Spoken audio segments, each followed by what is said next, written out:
As fantasy football managers approach the critical playoff weeks, many are facing tough decisions about whether to trust star players who have been underperforming.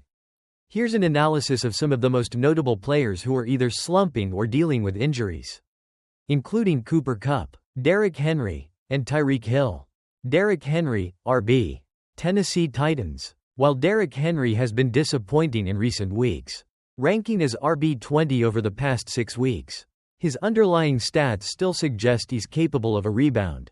He has been performing well in terms of rush yards over expectation, but his involvement has been impacted by game scripts, as the Titans have often fallen behind, limiting his rushing opportunities. Historically, Henry thrives later in the season, averaging over 100 rushing yards and more than a touchdown per game in December, January. Fantasy managers can still trust Henry as a reliable RB1 for the upcoming weeks, especially if the Titans' games shift toward more favorable game scripts. Cooper Kupp, WR. Los Angeles Rams. Kupp has struggled in recent weeks, with his role in the offense diminishing as Puka Nacua has emerged as the team's primary receiving option. In fact, Kupp had a goose egg in the fantasy playoffs opening week, and he's been the WR57 over the last 3 weeks.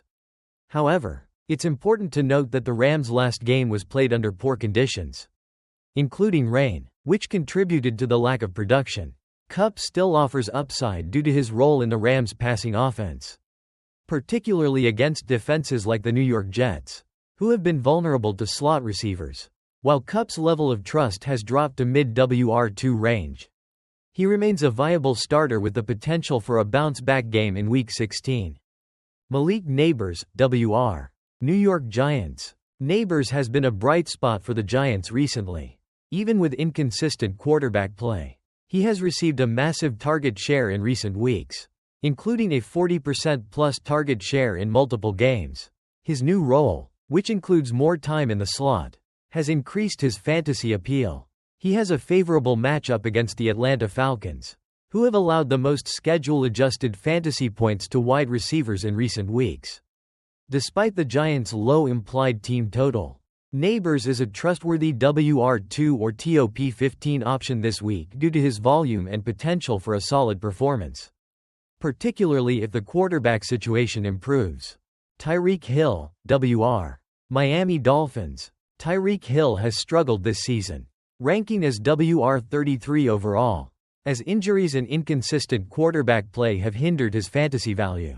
Hill has been dealing with a wrist injury that may require off-season surgery, and the Dolphins' offensive line issues have limited their passing game.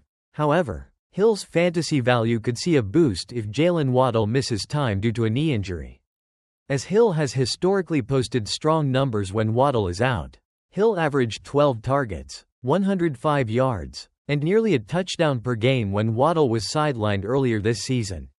If Waddle is out, Hill can be trusted as a top 10 WR for the week. DK Metcalf, WR. Seattle Seahawks. Metcalf has struggled while playing through a shoulder injury, which has significantly impacted his production. Over the past 5 games, he's been the WR56, and his target share has dropped behind that of rookie Jackson Smith-Njigba. The potential return of quarterback Geno Smith gives Metcalf a more favorable matchup against the Minnesota Vikings, who have allowed the second most fantasy points to wide receivers in recent weeks. However, Metcalf can only be trusted as a WR3 at this point, especially if Smith isn't fully healthy.